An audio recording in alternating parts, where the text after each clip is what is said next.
Ela foi chicoteada até desmaiar, mas um fazendeiro pobre fez isso. Você já imaginou o que uma mulher pode suportar em silêncio, até ser chicoteada até desmaiar, acusada de algo que não era culpa dela? Pois é, hoje eu vou te contar uma história realista, de época, que aconteceu no coração do Brasil e que vai te deixar em choque quando descobrir o que estava escondido no final. Mas antes de eu continuar, já aproveita, se inscreve no canal, porque histórias como essa você só encontra aqui. Agora, respire fundo, porque o que eu vou narrar é pesado, triste e de cortar o coração. Uma jovem linda, cheia de sonhos, foi destruída pelo destino e pela crueldade de um homem poderoso. Mas o sofrimento, o sofrimento, iria unir dois corações de uma forma que ninguém imaginava. Era o ano de 1928.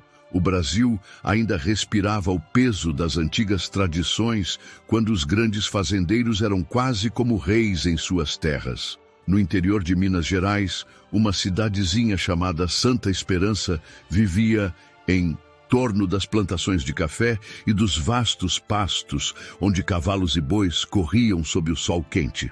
As ruas de terra batida levantavam poeira ao menor sopro do vento, e as casas simples de madeira contrastavam com a imponente casa grande da fazenda do Coronel Antônio, um dos homens mais ricos e temidos da região.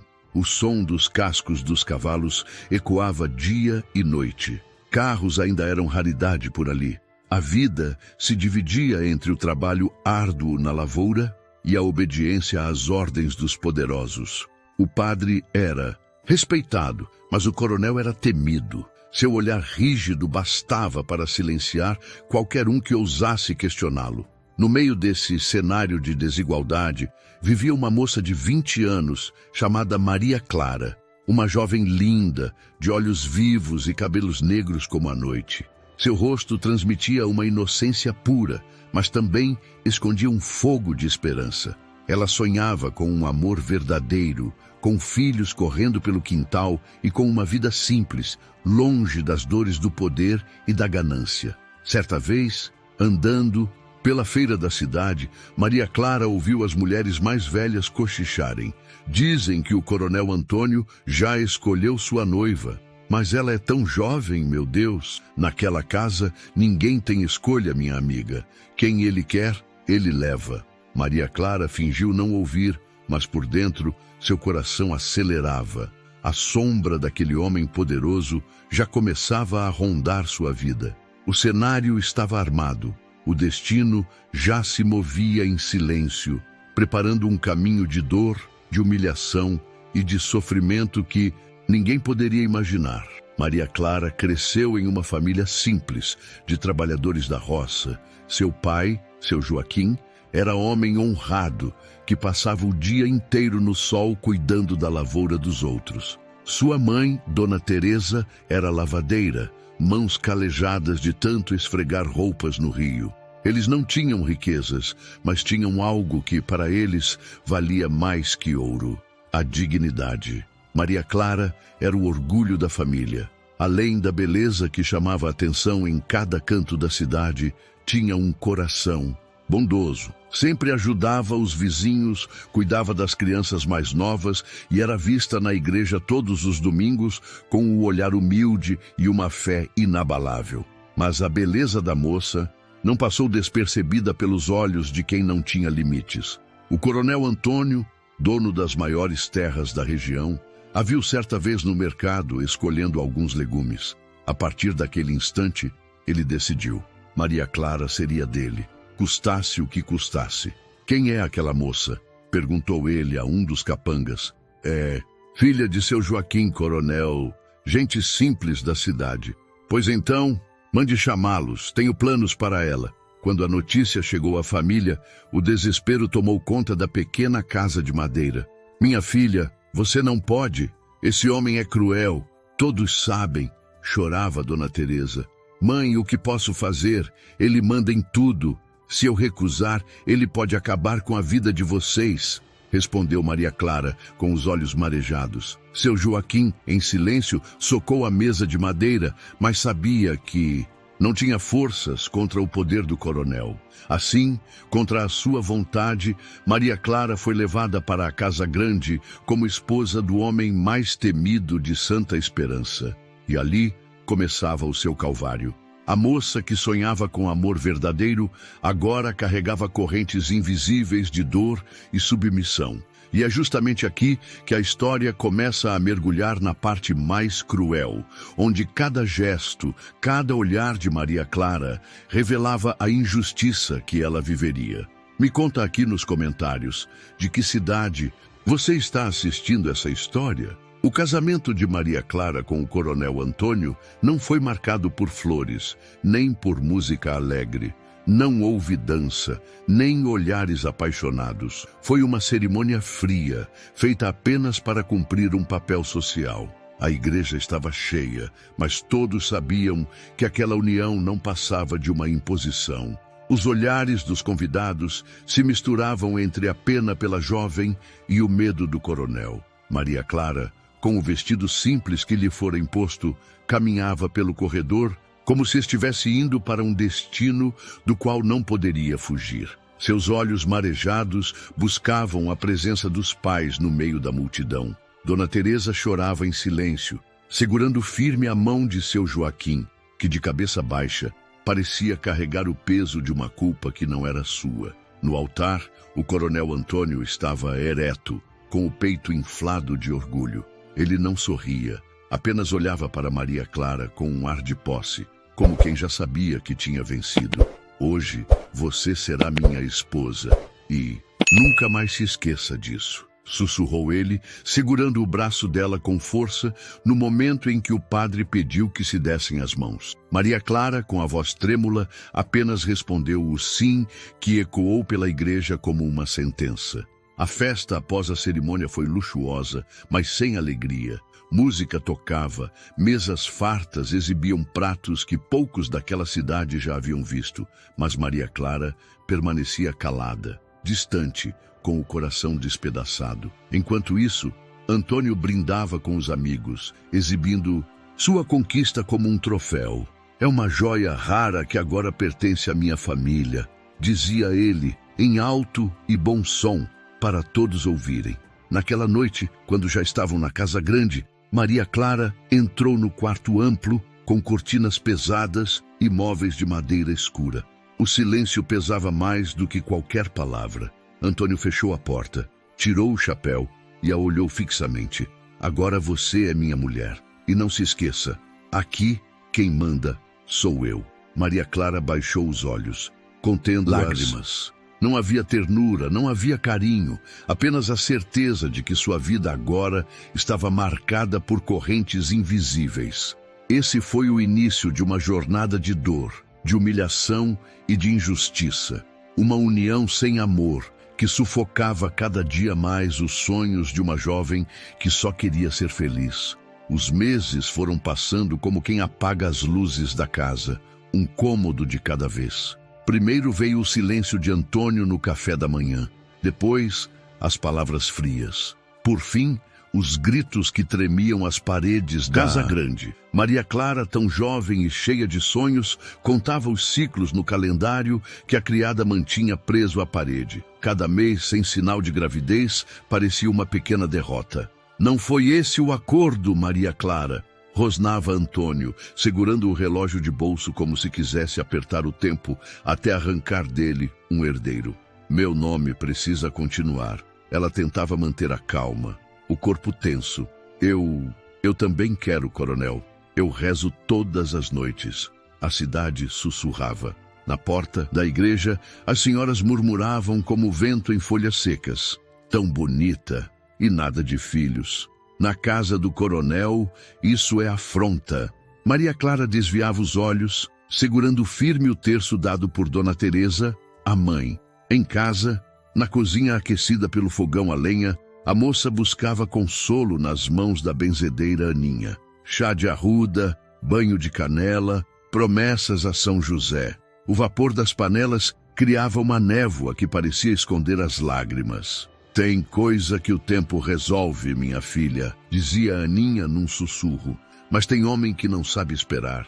Antônio não esperava. Às vezes, chegava tarde, com cheiro de cavalo e suor, e descarregava a frustração como se a casa fosse um curral. Você é mulher ou é enfeite? Atirava, ferindo mais que qualquer lâmina. Eu não sou enfeite, sou sua esposa. Ela respondia, numa coragem que só quem sofre conhece. Esposa, me dá filho. Numa manhã de domingo, depois da missa, Maria Clara tomou coragem e sugeriu uma consulta com o Dr. Álvaro, o único médico da região. Podemos tentar descobrir juntos. Às vezes é algo simples. Antônio riu, um riso duro. Homem da minha estirpe não precisa de doutor para isso. Quem falha é você. Mesmo assim, escondida, ela foi ao consultório. O médico, um homem de meia idade, barba bem aparada, ouviu tudo em silêncio. Dona Maria Clara, a senhora é muito jovem e, pelo que me descreve, não há motivo claro. Precisa de descanso, alimentação certa e de paz. Ela baixou a cabeça. Era o que menos havia. E quanto a exames, doutor? Alguns existem, mas são caros e seria bom seu marido também ser avaliado. O coração dela bateu forte. Imaginou Antônio sentado ali, humilde, ouvindo talvez o problema não seja dela. Sabia que isso jamais aconteceria. Naquela noite, Maria Clara chegou à casa grande com o olhar fundo. A lua entrava pelas frestas da janela, desenhando riscos de prata no chão. Antônio esperava, copo de cachaça na mão. Onde esteve? Fui à cidade. Ao médico? Ela respirou. Fui. O copo pousou na mesa com força. Eu já disse que isso é perda de tempo. A solução está na sua obrigação de me dar um filho. E a sua obrigação de me respeitar? A voz saiu baixa, mas firme. Ele não respondeu. O silêncio dele foi uma ameaça que ficou flutuando na sala, pesada, pronta para cair a qualquer momento. A partir de então, a casa ficou menor. As portas rangiam como se reclamassem, os passos ecoavam secos. Maria Clara caminhava com cuidado, como quem pisa em chão rachado. Os dias viraram uma contagem. Promessas, chás, rezas, silêncio, cobrança. E cada vez que o calendário virava a página, o mundo dela parecia encolher um pouco mais. Dona Teresa, a mãe, apareceu certa tarde, levando um bolo simples embrulhado num pano. Ficaram sentadas no alpendre. Filha, não deixa esse homem apagar quem você é. Mãe, ele quer um herdeiro. Homem que só enxerga herdeiro esquece de olhar para a mulher. As duas se abraçaram.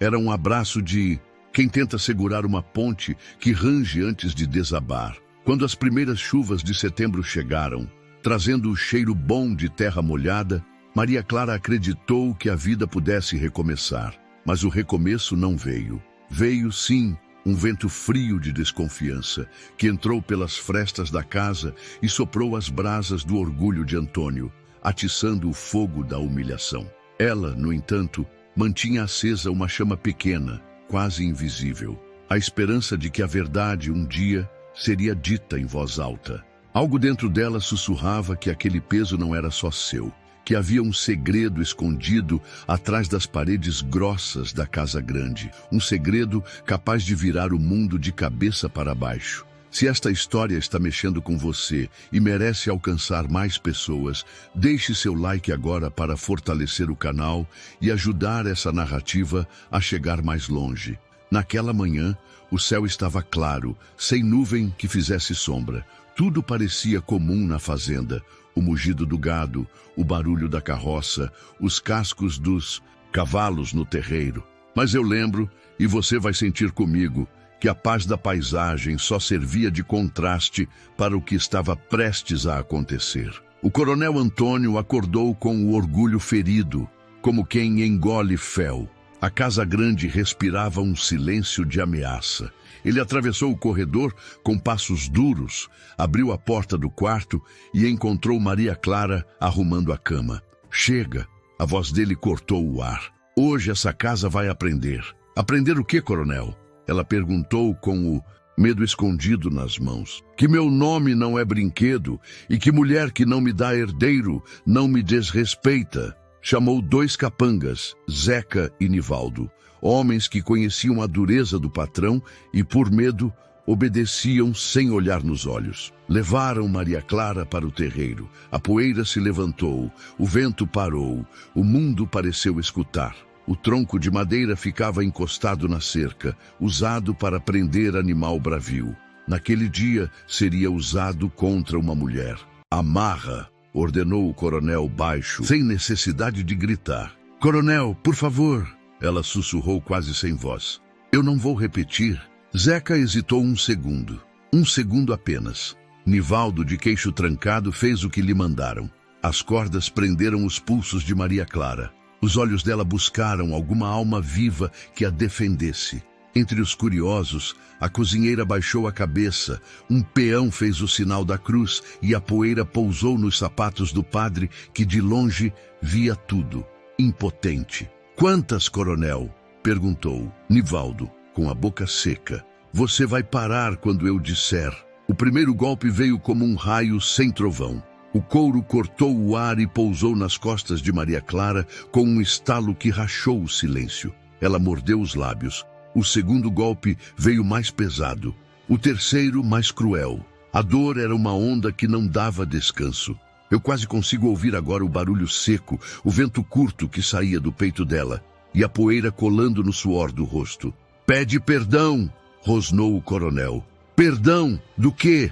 Ela respondeu numa coragem que nasce quando a alma já não sabe onde se esconder. De me envergonhar diante da cidade, de me negar um herdeiro. A cada palavra, outro golpe. O couro, o estalo, o ar cortado, a poeira. O tempo ali perdeu a conta de si. Os olhares fugiam. Até os cães se encolheram embaixo do carro de boi. A cozinheira chorava sem som. O padre deu um passo à frente, depois recuou. Sabia que desafiar o coronel era provocar uma guerra que a cidade não suportaria. Basta! Coronel, a moça vai morrer, arriscou Zeca com a voz esfarelada. Eu ainda não disse basta, respondeu Antônio, com o mesmo tom de quem verifica gado no curral. Maria Clara, então, levantou o rosto. Havia sangue nos lábios, poeira no cabelo, um brilho estranho nos olhos. O senhor pode me quebrar por fora, mas não por dentro. Foi quando o coronel aproximou o rosto do dela, tão perto que a respiração pesada dele cortou a pouca brisa que havia. Por dentro, todo mundo quebra. Ora, mais um golpe, e outro, até que as pernas de Maria Clara cederam como varas verdes ao fogo. O corpo inteiro pesou nas cordas. Ela desmaiou. O terreiro então ficou mudo, como se a fazenda tivesse esquecido a língua. Antônio fez um sinal com a cabeça. Solta, joga no caminho de terra, quem passa que leve. Mas, coronel, ela é sua esposa. Zeca não sabia onde colocar as mãos. Não me contrarie. Eles a desamarraram com cuidado, envergonhado, como quem tenta esconder a culpa no nó das cordas. Colocaram-na numa carroça, cobriram com um pano ralo e seguiram pela estrada que levava ao rio. O sol já descia, o canto dos pássaros ficava distante, e debaixo do pano só se via o contorno frágil de uma moça que não tinha mais força para abrir os olhos. Quando a carroça parou, Zeca desceu e a acomodou na beira do caminho, perto de um capim alto. Ficou olhando com a dor de quem sabe que errou, mas não sabe como acertar. Me perdoa, menina, murmurou antes de subir. De novo, o ranger das rodas sumiu na curva. Ficou o vento, o cheiro do rio e o som miúdo dos matos. E foi ali, entre o capim e o silêncio, que o destino mexeu suas peças sem pedir licença. Porque a violência, por mais que pareça fim, às vezes é o último degrau antes de a vida mudar de direção. E naquela estrada de terra, onde a poeira demora a assentar, uma outra história começou a se aproximar. Passos firmes, mãos calejadas, olhos atentos.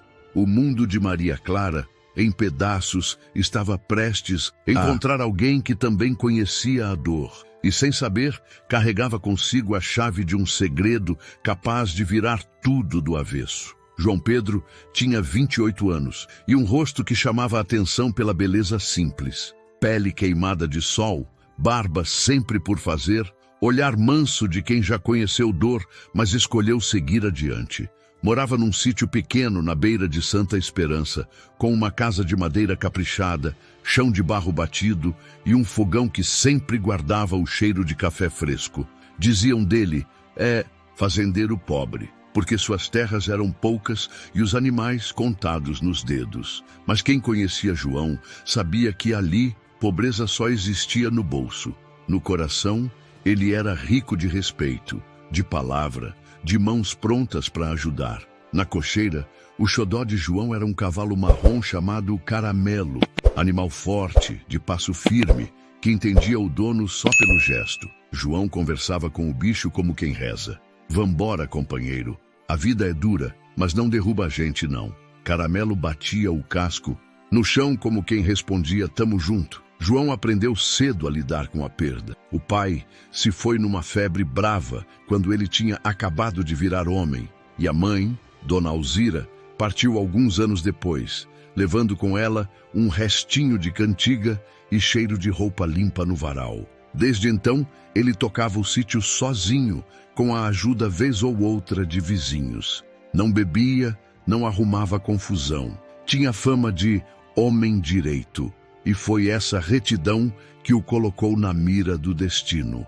Naquele fim de tarde, o céu desbotava num laranja bonito. João voltava do pasto trazendo lenha na carroça e assobiava abaixo, quando escutou um estalo distante, seco, fora do lugar. Não era barulho de galho, não era cascos correndo, não era vento. Parou. Ficou com a cabeça meio de lado, feito cachorro curioso. O ouvido dele era treinado. Quem vive sozinho aprende a conversar com os sons. Que foi isso, Caramelo? O cavalo bufou, inquieto. O silêncio que veio depois era daqueles que deixam a pele arrepiada. No caminho, encontrou seu Nestor, homem de 60 e poucos anos, chapéu amassado, olhar vivido. Boa tarde, João. Boa tarde, seu Nestor. O senhor ouviu um troço estranho lá para os lados do coronel? Ouvi, sim. O terreiro dele andou agitado hoje. Dizem que o coronel amanheceu virado do avesso. João engoliu seco. Quem mora em volta nunca dorme em paz quando a casa grande tá de gênio. É isso. E homem de bem se cuida, não se mete, aconselhou o velho, ajeitando o chapéu. João assentiu, mas os olhos dele buscaram por instinto a trilha que descia para o rio. Era como se algo chamasse de lá, um fio invisível puxando o peito. Mais adiante, Dona Adelina, parteira da região, vinha com uma sacola de ervas. Menino, não vai por esse caminho não. Muita confusão hoje. Eu só vou ver se a cerca caiu perto do capim. Coisa rápida. Ela pousou a mão no braço dele, firme. Tem dia que o mundo pede pra gente ficar em casa. João sorriu, com respeito. Tem dia que o mundo pede pra gente não virar. O rosto, ele seguiu. O rangido manso da carroça parecia um relógio de madeira marcando o tempo. Cada volta de roda aproximava João de uma encruzilhada que ele ainda não sabia existir. O cheiro do rio veio primeiro, fresco, misturado com capim e barro. Depois, um silêncio diferente, como se o mato prendesse a respiração. Caramelo parou sozinho, as orelhas em pé.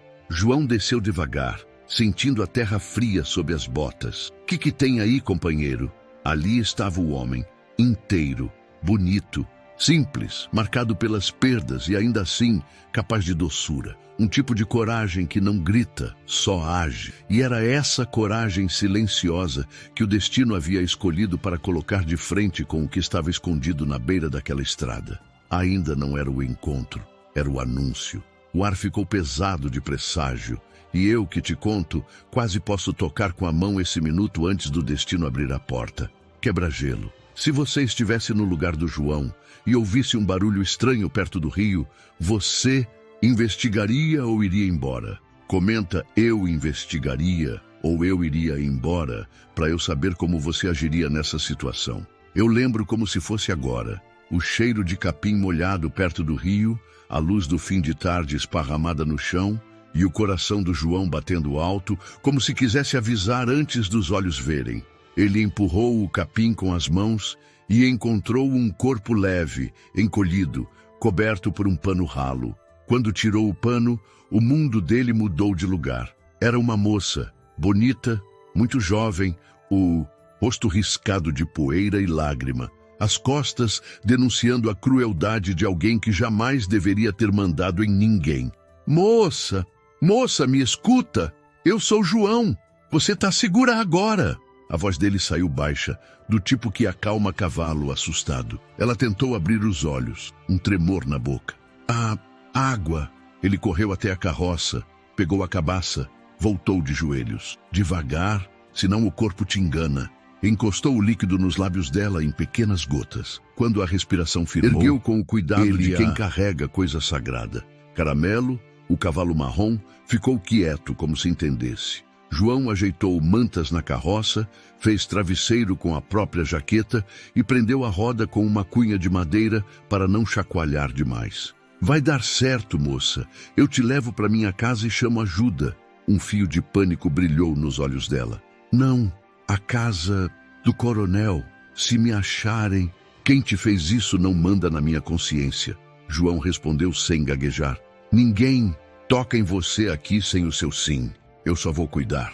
A estrada até o sítio parecia mais longa naquele dia. João falava com ela no caminho, como quem sustenta a chama de uma lamparina na ventania. Me escuta, tem um fogão de lenha aceso te esperando, um catre limpo, pano passado na janela. Minha casa é pouca coisa, mas é lugar de respeito.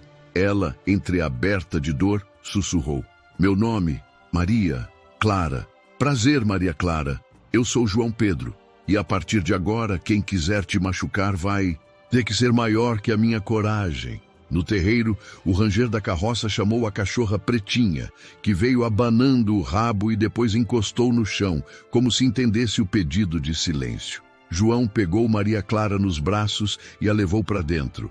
A casa dele tinha cheiro de café, sabão de cinza e telha quente. Em cima da mesa, ele abriu um baú pequeno, tirou faixas limpas, um frasco de tintura de arnica, mel de abelha e um pano fervido. Vai arder um pouco, Maria Clara. Eu vou falar antes de encostar, tá? Tá. Ele lavou as marcas com água morna, tocando só o necessário. O olhar pedindo licença a cada movimento.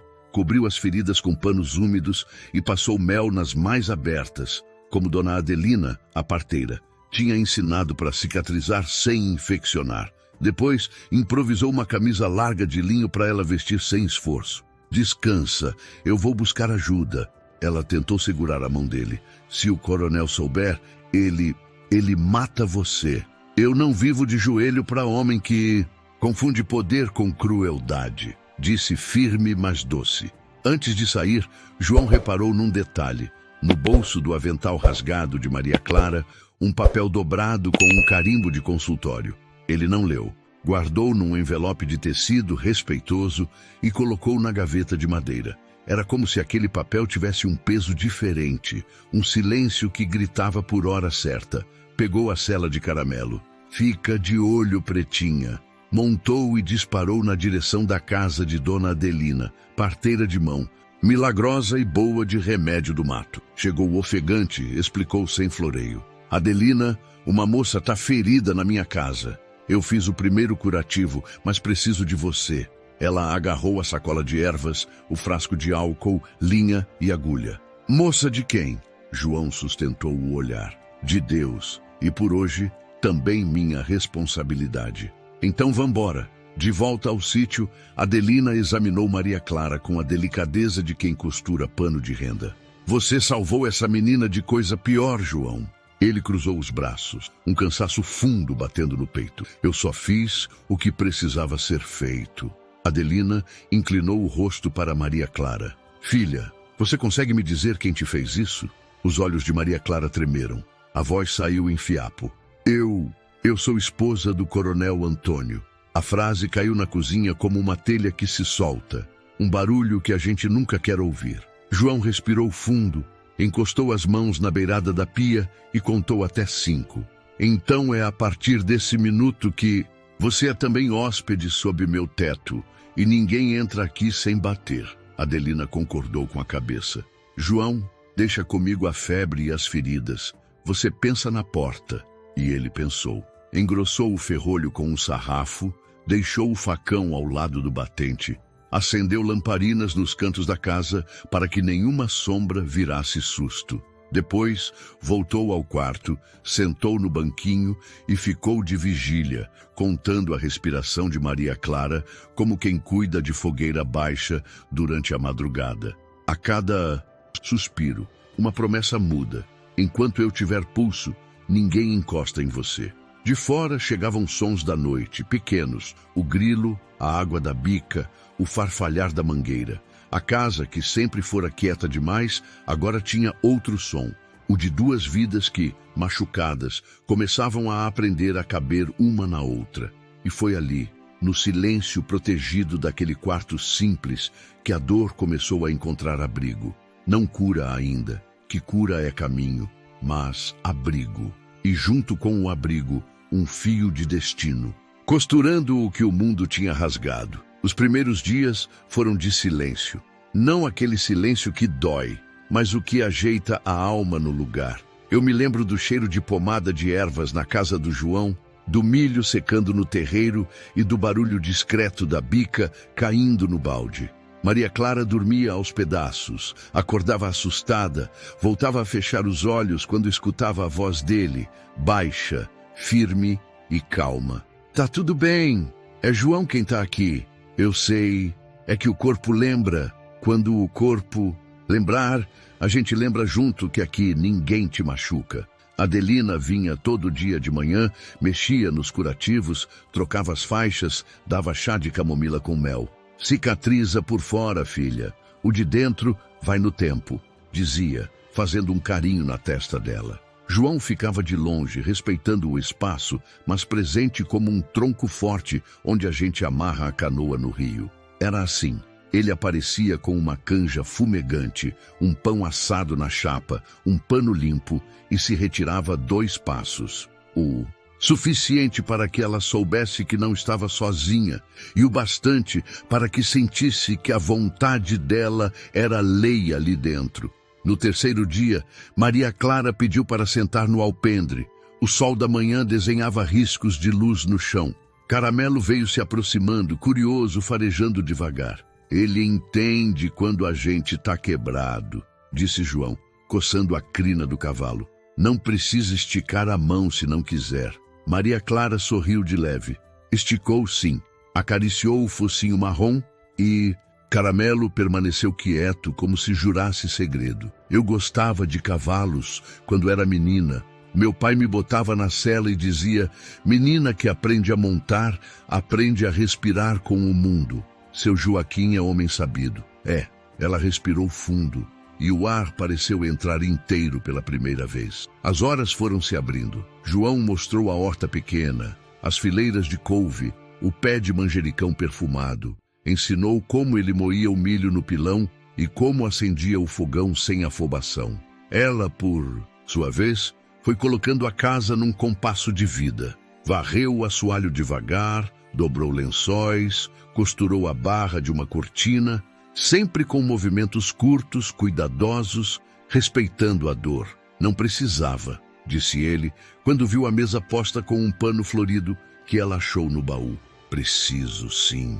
Preciso lembrar que minhas mãos ainda sabem fazer as coisas certas. Então deixa eu aprender com elas. À noite, o mundo ficava do tamanho da cozinha. João pegava a viola, afinava de ouvido e deixava a melodia escorrer baixinho, como água mansa. Maria Clara ouvia, olhos fechados, respirando no ritmo das cordas. Toca de novo aquela que parece caminho de volta para casa.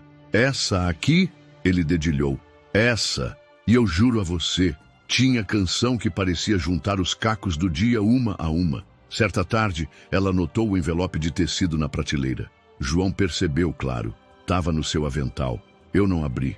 Guardei para quando você quisesse. Maria Clara segurou o pano. Pesou nas mãos. Não desamarrou. Ainda não. Sem pressa. Ele respondeu sem pergunta nos olhos. E isso, mais que qualquer palavra, foi abrindo portas por dentro dela. Os diálogos, então, começaram a ganhar chão. Por que você me trouxe? Porque ninguém merece ser deixado na beira de estrada. E se o coronel vier? Eu não sei o que ele vai fazer, mas sei o que eu não vou. Não vou te devolver para a dor. Você fala como quem perdeu muito. Perdi pai e mãe cedo. Aprendi que a gente só é gente de verdade quando protege o que é frágil. Eu também perdi, não a família, ainda os tenho, mas perdi a casa dentro de mim. Então a gente reconstrói, tijolo por tijolo. O tempo, em Santa Esperança, começou a andar diferente para os dois. João demorava um pouco mais no caminho de volta do pasto, só para colher uma flor do campo e deixar num copo d'água ao lado da cama dela. Maria Clara, por sua vez, passou a reparar nas mãos dele, grandes, marcadas, mas gentis. Sempre ele servia o prato, assim tá bom? Tá, do jeito que eu consigo. Um fim de tarde ventou forte, derrubou telha, bagunçou a cozinha. João subiu no telhado, martelo nos dentes, e Maria Clara, lá embaixo, segurava as ripas e ria quando ele errava a linha. Cê não é bom de mira, não. Sou bom de insistência. Isso eu vejo, ela respondeu com um brilho novo nos olhos. E olha, tem coisa que a gente não anuncia, simplesmente acontece. Uma mão que toca o ombro e fica um segundo a mais. Um olhar que espera o outro terminar a frase. Um riso que encaixa. Não era paixão de novela que pega fogo e vira cinza no mesmo episódio. Era um afeto de raiz, que entra devagar na terra e cria sustento. Um sentimento que nasce no respeito, e por isso mesmo vira abrigo. Naquela noite, a cachorra pretinha enroscou no tapete e a lamparina fez sombra de ouro na parede. João fechou a viola e, antes de ir para o quarto ao lado, disse: quando o medo vier, bate na parede, eu acordo. Obrigada, João. Não precisa agradecer. Aqui cuidado não é favor. Ela ficou olhando a chama, pensando no que a vida ainda podia pedir dela. Tocou então as próprias cicatrizes com a ponta dos dedos, não como quem revisita um castigo, mas como quem mede a distância que já percorreu, e entendeu naquele instante que o sofrimento tinha juntado o caminho de dois, não para aprisioná-los no passado, mas para apontar um futuro possível. Do lado de fora, a noite parecia mais amiga. O envelope continuava fechado na prateleira, esperando a hora certa. E eu te prometo, quando ele se abrir, vai ter verdade ali dentro capaz de virar Santa Esperança do avesso. Mas não agora. Agora é o tempo da confiança e da semente que, mesmo sem alarde, já começou a brotar. Antes de seguir para o próximo capítulo dessa história, me conta, vocês já se inscreveram no canal para acompanhar cada passo dessa reviravolta? Eu lembro do tamanho do silêncio que tomou conta do sítio nos dias seguintes. Não era silêncio de paz, era aquele que escuta passos que ainda não chegaram. João acordava antes do sol, ia ao pasto, mas deixava sempre a lamparina do quarto de Maria Clara acesa como um aviso para o destino. Aqui tem gente. E mesmo com o cuidado dele, o medo andava pela casa como vento que entra por baixo da porta. João, hoje sonhei com o terreiro da Casa Grande, disse Maria Clara, ajeitando devagar a camisa larga para não ferir as costas. Foi sonho. Aqui você tá em chão diferente. E Coronel não esquece. Homem como ele não perde e pronto. João encostou o facão no batente e respondeu sem elevar a voz. Eu também não esqueço. E o que eu não esqueço é que você é gente. Dona Adelina vinha cedo, olhava as feridas, trocava as faixas e deixava um chá que tinha cheiro de quintal. Cicatriza bem por fora, mas é bom evitar barulho. Se ouvir cavalo, fica no quarto. A senhora acha que eles procuram? Perguntou João. Acho que já começaram ontem. O peão Damião disse que viu capanga do coronel perguntando na venda se alguém viu uma mulher magra de cabelo preto. Santa Esperança sabe olhar para o chão quando precisa, mas o olho do medo denuncia. À tarde, seu Nestor apareceu com o chapéu na mão, voz baixa. João, ouvi dizer que os homens de Antônio estão vasculhando beira de rio e estrada. Estão seguindo marca de roda de carroça. Muita carroça passou por ali nesses dias. Isso, mas eles procuram uma que parou e voltou. João entendeu o recado. Assim que o senhor Foi embora, pegou um sarrafo e reforçou o portão da frente. Depois, abriu a porta do fundo e traçou um caminho por trás do galinheiro, entre o milharal e a cerca viva. Se precisar sair sem ser vista, segue por aqui, explicou a Maria Clara, mostrando o trilho escondido. Dá no capinzal do seu Nestor. Ele guarda o silêncio de quem entendeu a vida. Eu não quero dar trabalho para ninguém. Trabalho é fechar os olhos. Ajudar é alívio. Nessa mesma noite, a cachorra pretinha rosnou para o escuro. João apagou a lamparina maior, deixou só a chama miúda no quarto dela e ficou sentado no alpendre com a viola no colo. Não para tocar, mas porque a madeira, quando respirada, dá coragem. O vento carregava cheiro de cavalo. Passos, 2, talvez 3. As ferraduras bateram na ponte de madeira do riacho e seguiram adiante. Só depois, o peito de João esvaziou. Passaram, disse quase para si mesmo. Por pouco? Perguntou Maria da porta. Por prudência. No outro dia, o padre Anselmo foi ao sítio sob pretexto de abençoar a horta. Rezou curto, olhou comprido. Meu filho, lugar de ferida é na sombra. Evita visita e guarda o domingo para ficar quieto. O senhor acha que Deus vê essas coisas? Perguntou Maria Clara de repente. Deus vê. E quando a gente não vê, o tempo mostra. Respondeu o padre, pousando a mão de leve no ombro dela. O medo, no entanto, não mora só do lado de fora. Ele visita a cabeça da gente. Às vezes, pegava Maria Clara no meio do serviço, fazendo a vassoura parar no ar. Se eles chegarem, eu corro. Se eles chegarem, você não corre sozinha, disse João sem heroísmo, como quem afirma o necessário. Eu tenho vergonha de parecer uma mulher que fugiu de casa. Você não fugiu, foi expulsa da dignidade. É diferente. No fim das tardes, o céu de Santa Esperança ficava com a cor do barro molhado. João trançava cordas no alpendre. Maria Clara descascava mandioca e cuidava das panelas. Eles falavam do que sabiam. Do tempo, do plantio, de remédio do mato. Falavam também do que doía sem rodeio. Na casa grande, eu era um enfeite que respirava. Aqui, quem respira decide. E se vierem? Se me tirarem daqui? João respirou fundo, olhou para o envelope de tecido na prateleira que continuava fechado, paciente, como segredo guardando o relógio. Tem hora que a verdade é a única arma. Quando a hora chegar, ela fala. Às vezes, à noite, Maria Clara tocava as marcas das costas com a ponta dos dedos, já mais secas, e pensava na mãe, no pai, na casa simples. Escreveu uma carta curta para Dona Teresa, pedindo que confiasse no silêncio por uns dias. Seu Nestor levou, sem pergunta. Voltou só com um recado sussurrado. A mãe entende. Aquilo deu força a ela como comida quente em corpo cansado. No mercado, as línguas corriam, mas os olhos bons também trabalham. A cozinheira da fazenda, Dona Filó, mandou um embrulho com farinha e um bilhete torto, sem assinatura, para a moça que o mundo ainda não aprendeu a respeitar. João abriu e sorriu curto. Tem gente que não esquece o que é ser humano. O coronel, enquanto isso, fazia barulho na cidade. Bateu na mesa da venda, quebrou um copo no balcão e mandou recado para todos. Minha mulher sumiu. Quem esconder, eu derrubo a porta.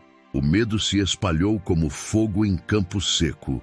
Zeca e Nivaldo, os capangas, rodavam as trilhas de madrugada. Nivaldo, duro, farejava pegadas. Zeca, por sua vez, arrastava o pé como quem carrega dentro do peito um arrependimento que não dorme. Na véspera do domingo, João achou sinais perto da cerca. Um galho quebrado novo, marcas de cascos recentes, uma guimba de palha que não era das dele. Olhou para o céu e entendeu. O tempo fechava. Hoje a gente dorme com a roupa de sair por perto. Eu não quero que você se arrisque.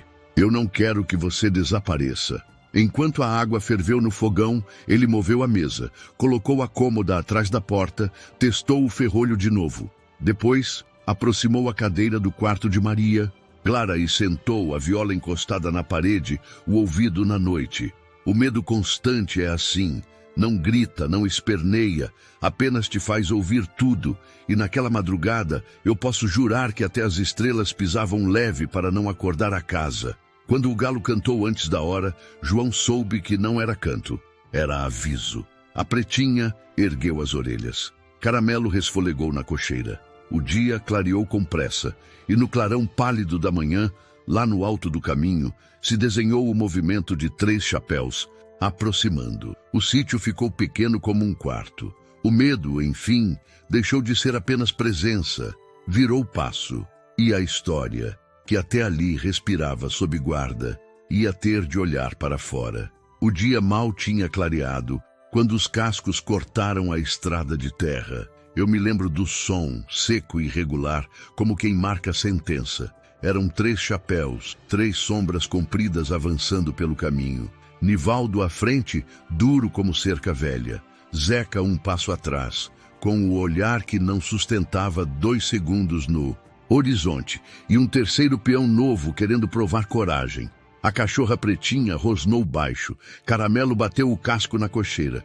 João pousou a viola, respirou fundo e ficou de pé, o corpo inteiro dizendo, daqui para dentro, só com palavra. Abra a porta, João Pedro.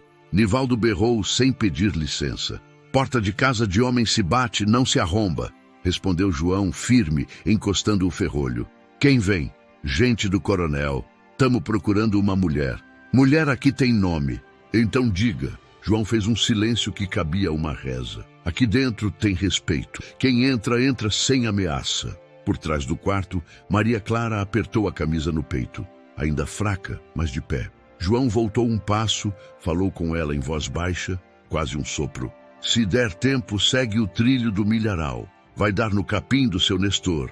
Eu te alcanço. E você? Eu fico de frente para mentira. A madeira gemeu. O ferrolho segurou a primeira pancada. Na segunda, João abriu ele mesmo, para que não quebrassem mais nada. Nivaldo entrou como tempestade braba. Zeca veio atrás. O peão novo correu os olhos por tudo. Tô sabendo que a mulher do coronel sumiu. Santa Esperança é pequena, disse Nivaldo, farejando o ar de pomada e chá. Santa Esperança também tem vergonha de certas coisas, retrucou João, sem se mexer do batente. Zeca olhou a mesa com as faixas, o copo com flor do campo, a lamparina acesa em plena manhã. O arrependimento cresceu no rosto dele como sombra. João, facilita, tu sabe como é o patrão. Sei, por isso não facilito. O peão novo puxou a cortina do quarto. O pano vibrou, e ali estava Maria Clara, direita como dava. A luz bateu no rosto dela e mostrou as marcas ainda rosadas nas costas, o queixo erguido por teimosia de sobrevivente. Achei, disse o rapaz, num orgulho mal ensaiado.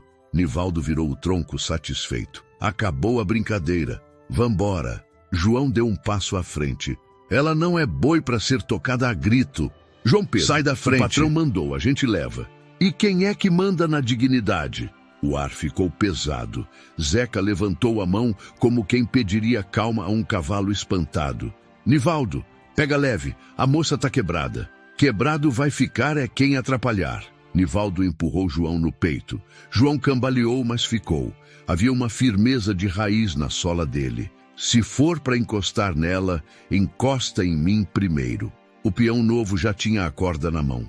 Maria Clara sentiu a vista escurecer, não de fraqueza, mas de lembrança. O corpo dela deu um passo atrás. João estendeu o braço, fez barreira. Nivaldo ergueu o cabo da espingarda, acertando o ombro de João num golpe seco.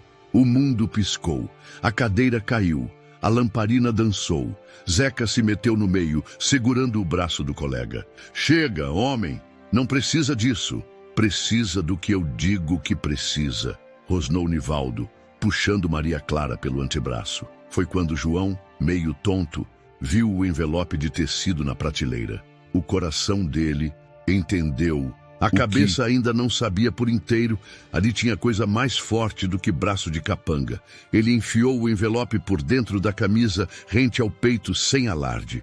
A costura arranhou a pele e selou um pacto. Isso não se perde. Eu vou com ela, disse João, erguendo o rosto. Você vai é ficar, respondeu Nivaldo. Então me mata aqui no terreiro, mas não me pede para assistir calado. Zeca olhou para Maria Clara, e o olho dele, cansado, pediu uma desculpa que não sabia dizer. João, fica, pelo amor de Deus. A gente só cumpre ordem. Ordem que pisa em gente é desordem de Deus, retrucou João.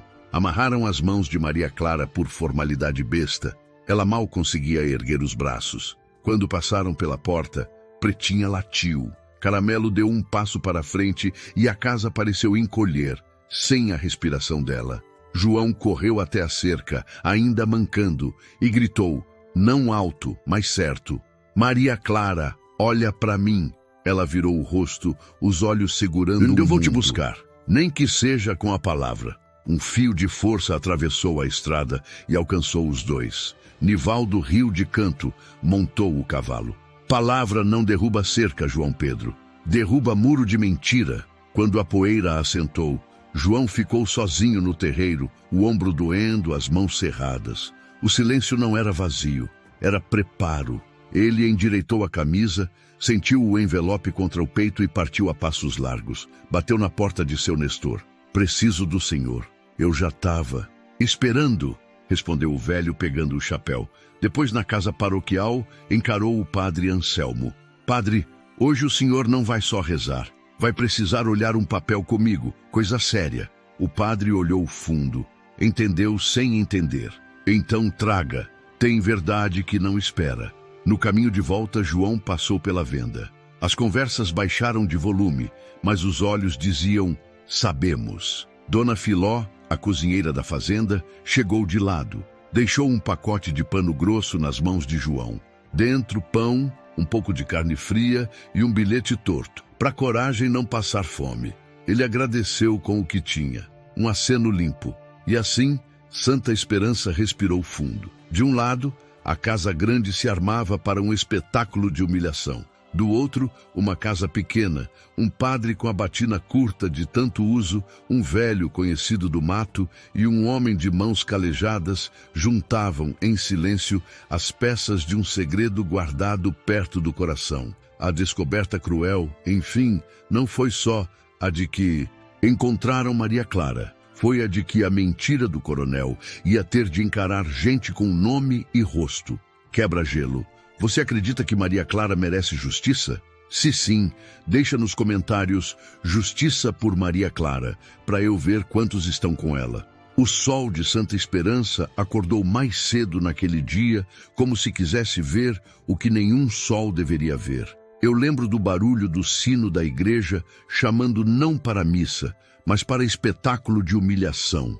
O coronel Antônio decidiu que a praça seria o terreiro da vez.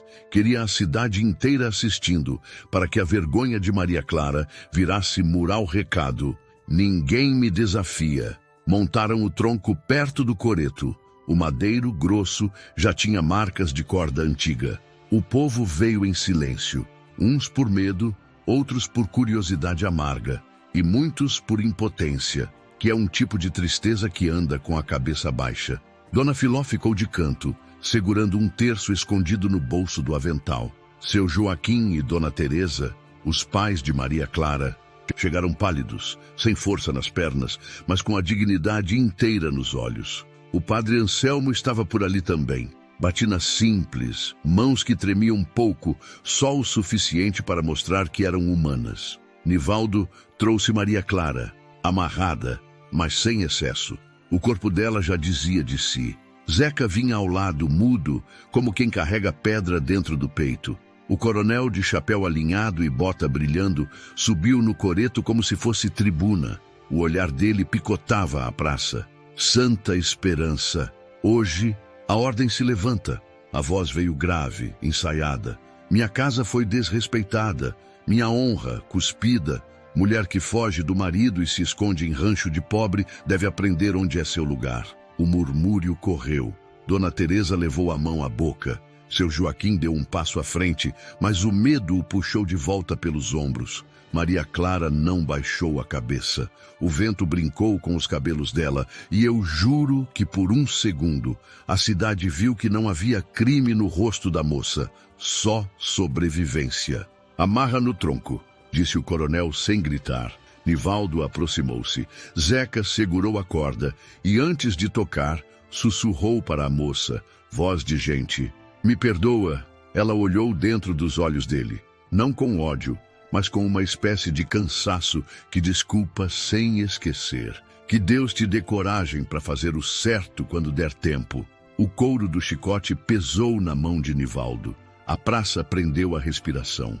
A cozinheira chorou em silêncio. Um menino foi puxado pela mãe para trás do banco. O coronel abriu os braços como se abençoasse o que viria. Que se cumpra a lição. Foi nesse instante que um som cortou a manhã. Cascos apressados. 2, 3. O povo virou o rosto. A poeira se abriu como cortina. João Pedro surgiu no lombo de Caramelo, o cavalo marrom. E ao lado dele vinha seu Nestor, chapéu firme no crânio, e o padre Anselmo, que tinha saído do lugar para entrar na história. João desmontou num salto e atravessou a praça com passos de raiz. Não vinha armado. Trazia no peito, escondido, por dentro da camisa, o envelope de tecido que parecia bater no compasso do coração dele. Basta! A palavra de João não foi grito, foi muro. Nivaldo riu de canto, mas o riso não achou lugar. O coronel entortou a boca, sem perder pose. O que é isso, João Pedro? Veio pedir parte do espetáculo? Vim pedir o que é de todo mundo. 1 minuto de silêncio para a verdade. Verdade? A minha tá de chapéu e bota. Antônio levantou o queixo. E a sua, de camisa barata? João não se abalou. Olhou para Zeca, direto sem raiva. Solta a corda, homem. Zeca respirou fundo, mas Nivaldo rosnou e o medo voltou a apertar. Ninguém solta nada sem ordem do patrão. O padre Anselmo subiu um degrau do coreto, devagar. Coronel, por caridade, a cidade tá vendo. A lei que humilha vira pecado de todos. Pecado é padre meter a batina onde não foi chamado, respondeu Antônio com meio sorriso de aço. Eu sou lei na minha casa, e aqui é a praça, retrucou João, simples. E na praça, quem manda é a consciência de quem ficou calado por tempo demais. O povo mexeu de leve. A coragem, às vezes, é contagiosa como cheiro de café. Dona Filó, num impulso que nem ela conhecia, deu 2 passos e falou. Eu vi quando largaram essa moça na beira da estrada. Quem abandona uma esposa como bicho não vem ensinar moral para a cidade. O coronel virou o rosto para a cozinheira com aquele olhar que fere sem tocar. Volta para a cozinha, Filomena. Ela não voltou. E esse gesto pequeno arranhou o verniz da autoridade. João encostou a mão no peito, sentindo o envelope, mas não o mostrou. Ainda não. Olhou para Maria Clara, e o olhar deles, ali, eu te digo, sustentou aquela manhã. Eu disse que vinha te buscar. Vim. Ela sorriu com os olhos, que era o que dava. Nivaldo levantou o braço com o chicote. O couro fez um desenho no ar. O primeiro estalo ainda não tinha acontecido, quando seu Joaquim, o pai, encontrou coragem velha dentro da alma e gritou. Antônio, se tem honra, ouve antes. A praça agarrou a palavra como quem agarra a beira de barranco. O coronel respirou pesado. O que todo mundo quer ouvir. Chororô. João caminhou um passo. Quer ouvir o que o senhor não teve coragem de perguntar nem dentro da sua casa. Zeca baixou a mão com a corda. Por um momento, foi como se a cidade tivesse entendido que a história, ali, estava mudando de direção, mesmo que ninguém soubesse para onde. O padre fez um sinal discreto para João. É agora? E João respondeu com quase, quase, porque o fio que segura a verdade precisa ser puxado na hora exata. Antes disso, ele machuca sem libertar. Antônio, irritado com a hesitação que começava a aparecer, fez menção de ordenar o golpe. Acaba com isso, Nivaldo! João ergueu a voz, firme, clara. Quem encostar nesse chicote antes de ouvir o que eu trouxe vai ter que explicar para a cidade inteira porque teme papel mais do que teme Deus. A palavra papel correu feita faísca em campo seco. Os olhos se voltaram para o peito de João, onde a costura do envelope marcava o tecido. Nivaldo hesitou pela primeira vez. Zeca, enfim, soltou a corda devagar, como quem aprende a destrelar um boi bravo com paciência. Maria Clara desabou de joelhos, mas não caiu. O olhar do João a segurou de pé por dentro. O coronel sorriu um sorriso curto de quem ainda acredita mandar no vento. Então traga seu papel, João Pedro. Traga sua coragem de pobre para cima do meu dinheiro. João ajeitou a camisa, não com vaidade, mas com respeito ao que carregava. Olhou o padre, olhou seu Nestor, olhou a cidade. Eu trago, mas vocês vão ouvir inteiro. E quem tiver juízo, hoje, vai aprender a diferença entre força e verdade. E ali, com o sol a pino e a praça inteira segurando o fôlego, a condenação pública do coronel começou a virar outra coisa. Não vingança à força, mas caminho de justiça. O chicote ainda podia cair, é verdade. Mas pela primeira vez, a mentira tremeu antes de bater, porque a verdade já estava entre nós, guardada num envelope simples, quente de peito e pronta para ser aberta. Só não agora. Agora era o minuto de todos verem que diante de uma cidade inteira, um homem pobre podia ficar maior que o medo, e isso, por si, já era um começo. O silêncio que veio depois do desafio de João parecia coisa viva. Eu quase sinto a praça segurando o fôlego, o couro do chicote parado no ar, a poeira suspensa como se o mundo tivesse esquecido de cair. João levou a mão ao peito, desabotoou dois botões da camisa e retirou o envelope de tecido. Não tremia, não por falta de medo, mas por respeito ao que trazia. Isso aqui foi encontrado no avental de Maria Clara, no dia em que largaram ela na beira da estrada. Disse, erguendo o envelope sem fazer espetáculo. Tem carimbo e assinatura, e não é de boteco, é de consultório. O coronel Antônio riu curto, um riso que queria ridicularizar e só conseguiu arranhar. Bilhetinho de moça nervosa? Deixa de cena, João Pedro. Bilhete de médico. Do Dr. Álvaro. Houve um murmúrio, desses que corre por entre as pessoas como vento que anuncia chuva. O padre Anselmo deu um passo à frente. Deixa eu ver. João entregou o envelope à mão do padre, que tirou de dentro um papel dobrado, graxa de carimbo na beirada e a letra firme do doutor. Leu em silêncio primeiro, os olhos indo e voltando como quem confere a pontaria de uma flecha. Depois, ergueu a voz o suficiente para a praça inteira ouvir. Atesto haver orientado a senhora Maria Clara, em consulta de data tal, quanto à ausência de impedimento aparente para a concepção. Recomendei, por prudência, a avaliação clínica do cônjuge. O barulho que se seguiu não foi grito, foi espanto. O coronel inclinou a cabeça sarcástico. Avaliação do cônjuge? O senhor quer dizer que o padre está mandando no meu corpo agora? O padre não cedeu. Eu não mando em corpo de ninguém, mas guardo a consciência do que vi. E foi aí que a segunda peça da reviravolta chegou, como quem estava esperando o momento certo. Da lateral da praça, surgiu o próprio Dr. Álvaro, de paletó gasto e gravata desbotada, ofegante de ter sido chamado às pressas por seu Nestor antes do sol esquentar. Trazia uma pasta de couro escura, marcada de uso. Perdão o atraso, disse, aproximando-se do coreto. Achei que seria prudente eu mesmo falar. O coronel mudou o peso do corpo. Desconforto às claras pela primeira vez. Doutor, o senhor sabe muito bem quem paga suas consultas. Sei quem paga, respondeu. Álvaro calmo, e sei principalmente para quem devo a verdade. O médico abriu a pasta, tirou um segundo papel, este com um selo pequeno grampeado no alto e a assinatura dele ao pé da página. Há meses, por pedido velado de um intermediário, chegaram até mim exames do coronel Antônio. Fiz registro, guardei cópia sob confidência e entreguei o resultado ao padre para resguardo, prevendo que um dia o medo pudesse precisar de testemunha. Álvaro respirou e leu, sem floreio. Consta do laudo: impossibilidade masculina de gerar descendência, de caráter não transitório.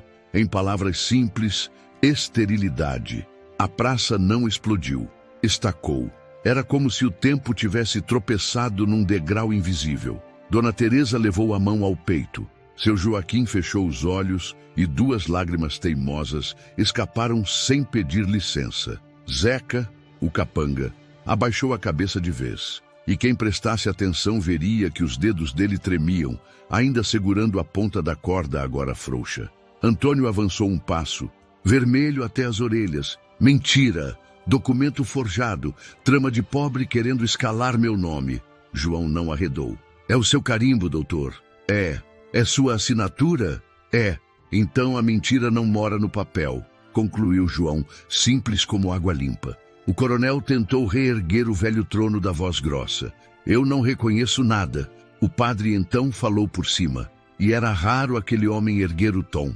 Não reconhecer a verdade não a torna menor. O que o senhor fez com sua esposa foi condená-la por um crime que o laudo diz não ser dela. A cidade está vendo.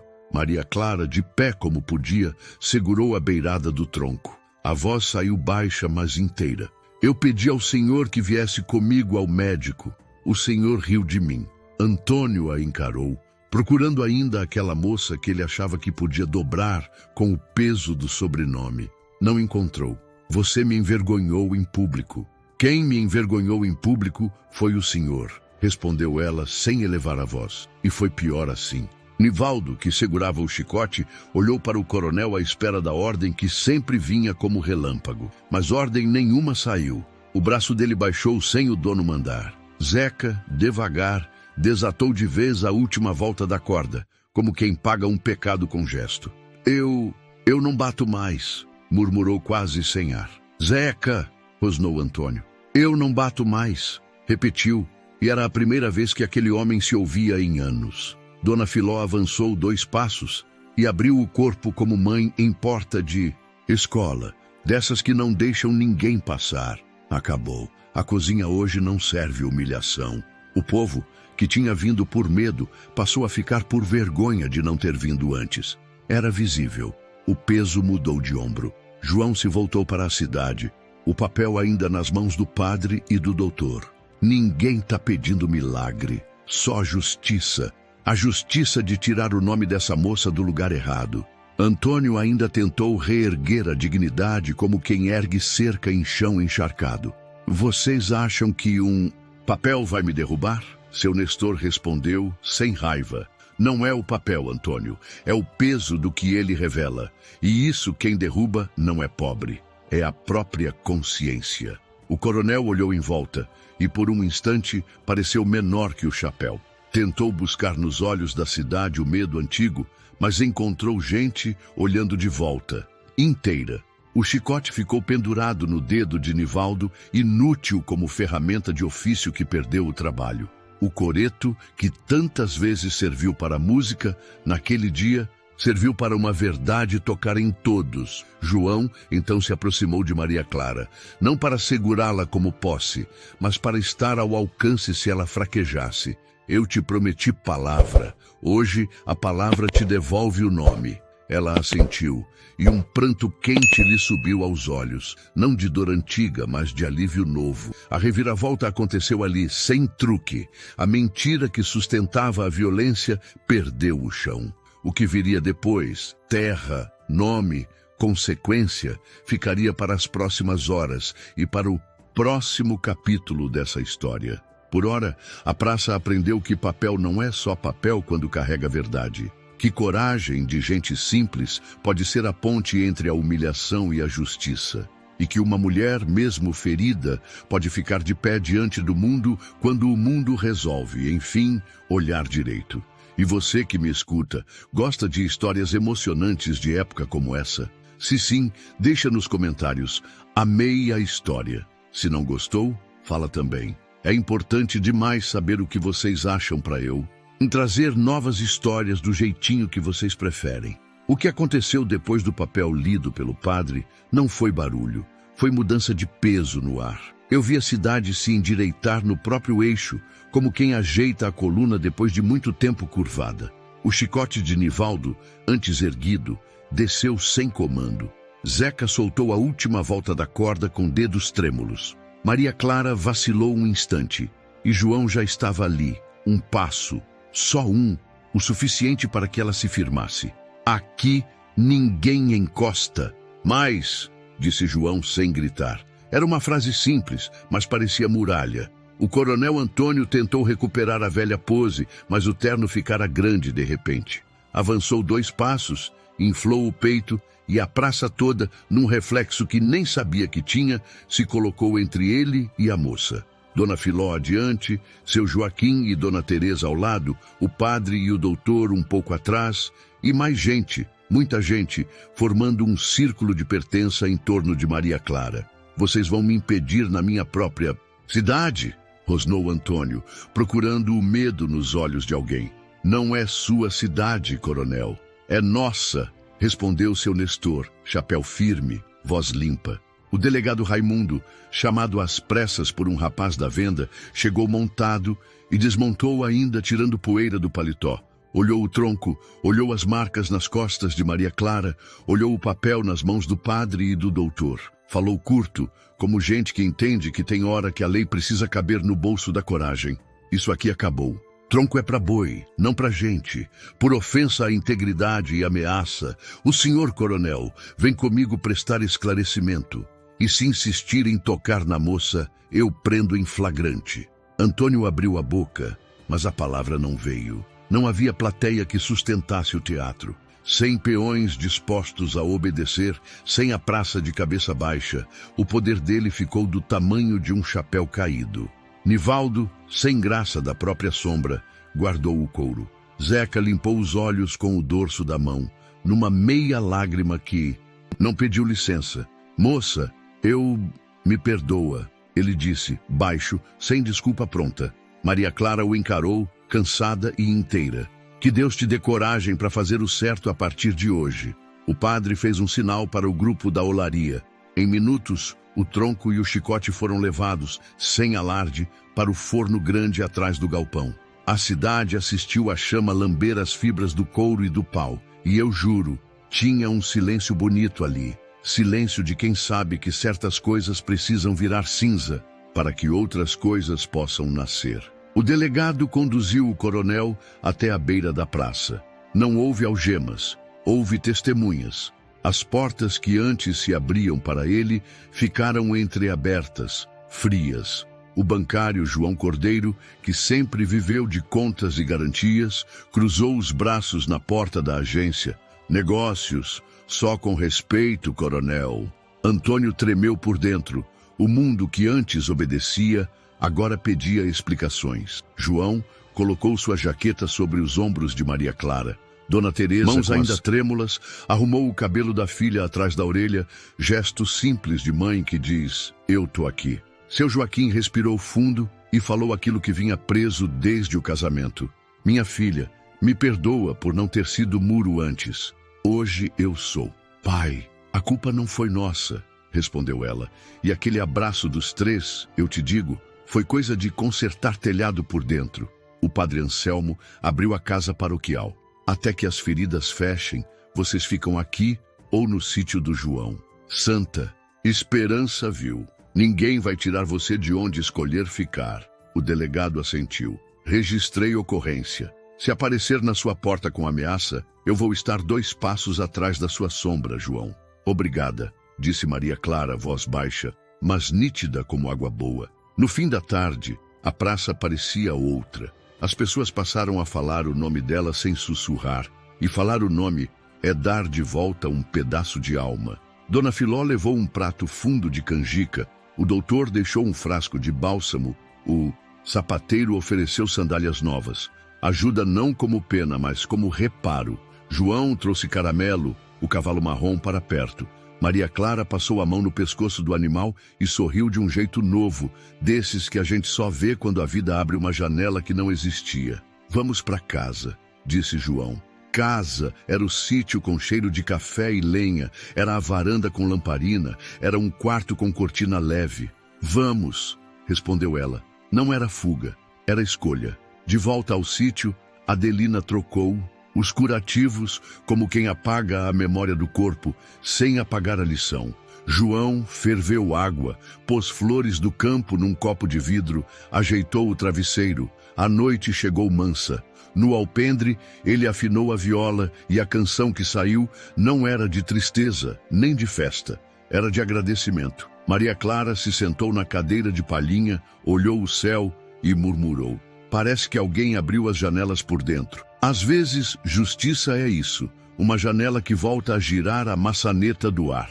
Ele respondeu, sorrindo pequeno. Dias depois, o delegado comunicou que o coronel se recolheria à fazenda por um tempo, à disposição, como dizem os papéis. Mas o que mais pesou não foi o papel, foi a cidade. Peões pediram conta, fornecedores apertaram a mão de outro jeito, a cozinha nunca mais cozinhou para o espetáculo da crueldade. A autoridade que não sabe amar diminui sozinha. No domingo seguinte, ninguém tocou no assunto na porta da igreja. Não por medo, mas por respeito. E ao fim da missa, em vez de fofoca, uma sentença bonita. Que a vida dela seja devolvida a ela, disse o padre simples. No caminho de volta, já quase na entrada do sítio, Maria Clara parou um instante.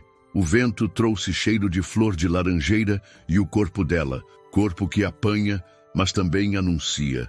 Deu um sinal leve, um enjoo bom de quem recomeça. Ela levou a mão ao ventre, surpresa e calma, e guardou o pensamento numa caixa de silêncio. João apenas segurou sua mão, sem perguntar nada, porque amor, quando é inteiro, sabe esperar a hora das palavras. A justiça que veio naquele tempo não tinha toga nem bandeira. Tinha gente de pé, tinha um tronco virando cinza, tinha um papel dizendo verdade. Tinha um homem pobre que virou grande e uma mulher ferida que voltou a respirar com o mundo. E no centro de tudo tinha um nós, esse que junta o que estava separado. A cidade, a família, o futuro. Foi assim que Santa Esperança aprendeu a diferença entre mandar e ser exemplo.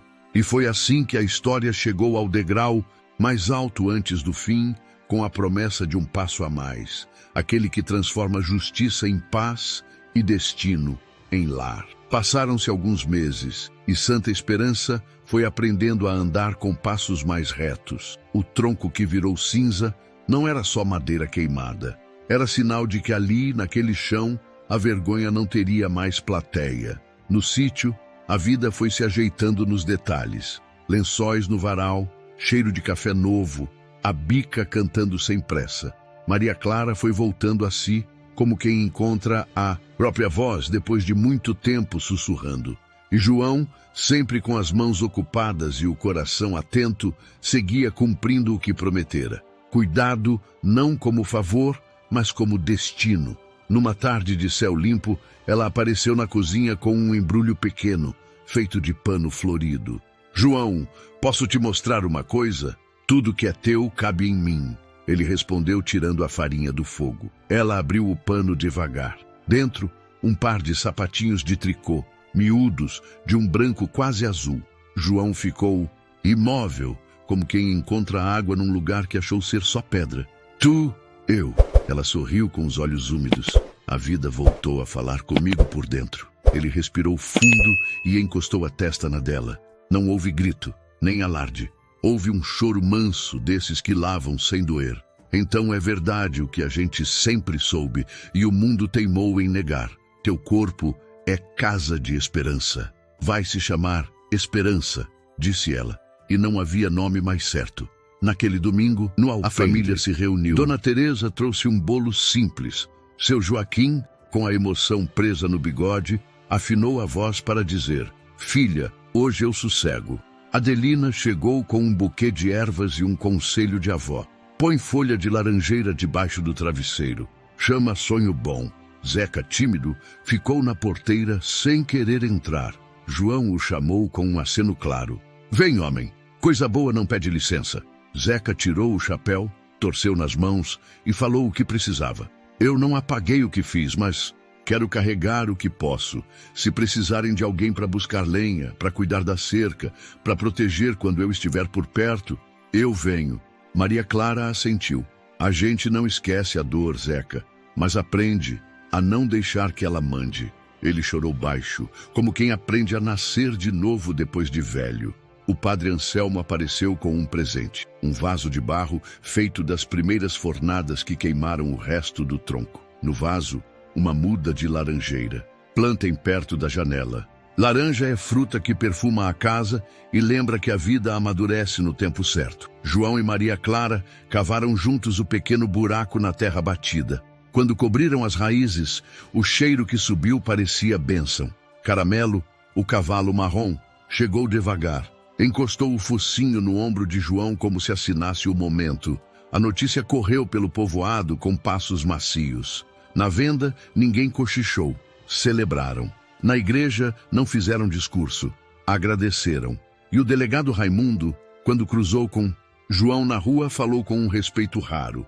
A justiça da cidade começa do tamanho da coragem da gente. Obrigado por lembrar. A cidade só precisou olhar direito, respondeu João. Ao cair da tarde, a casa ficou do tamanho de um abraço. Maria Clara se sentou na cadeira de palhinha. João pegou a viola. A canção daquela noite não era de ferida, era de futuro. Promete que a gente não vira espetáculo de dor? Ela pediu com doçura. Prometo que a nossa história é feita de portas abertas e passos juntos. Então, canta baixinho que a esperança está escutando. E ele cantou. Cantou para a mulher que o sofrimento trouxe e o amor escolheu ficar. Cantou para a criança que viria, prova viva de que a verdade tem fôlego. Cantou para a cidade que aprendeu a ser mais justa. Cantou para os dias antigos, não para esquecê-los, mas para que eles soubessem que perderam o comando. A lamparina desenhou sombras gentis na parede. Pretinha se enroscou no tapete e a muda de laranjeira, lá fora, pareceu se espreguiçar ao vento. Quanto ao coronel Antônio, a força antiga se desfez no silêncio que sobra quando a mentira perde a plateia. Recolheu-se, não por escolha, mas por consequência. E aprendeu tarde que nenhum sobrenome sustenta um telhado erguido sobre humilhação. A cidade seguiu sem ele como se endireita um quadro torto, com firmeza e sem saudade. Quando a primeira chuva de verão chegou, grossa e redonda, João e Maria Clara ficaram na varanda, de mãos dadas, vendo a água bater no chão e levantar o cheiro bom da terra. A gente venceu? Ela perguntou sem bravata. A gente aprendeu a não se perder, ele respondeu. E isso para mim é vencer. E foi assim que terminou, com um começo. Uma família que nasce, uma árvore que cresce, uma cidade que aprende. O chicote virou cinza, o papel virou caminho, e a esperança virou nome, perfume e destino. Se você fechar os olhos agora, vai ouvir a mesma canção que eu ainda ouço. A do amor que se recusa a ser pequeno, verdade que quando finalmente encontra a luz, nunca mais aceita escuro. Gostou do desfecho dessa história? Diz aqui nos comentários o que você achou. Deixa seu like e se inscreve no canal para não perder as próximas. Compartilha com alguém que precisa acreditar que justiça e amor ainda vencem. Isso ajuda demais nosso trabalho e faz essa mensagem alcançar mais gente. Agora clica na próxima história. Eu te espero lá.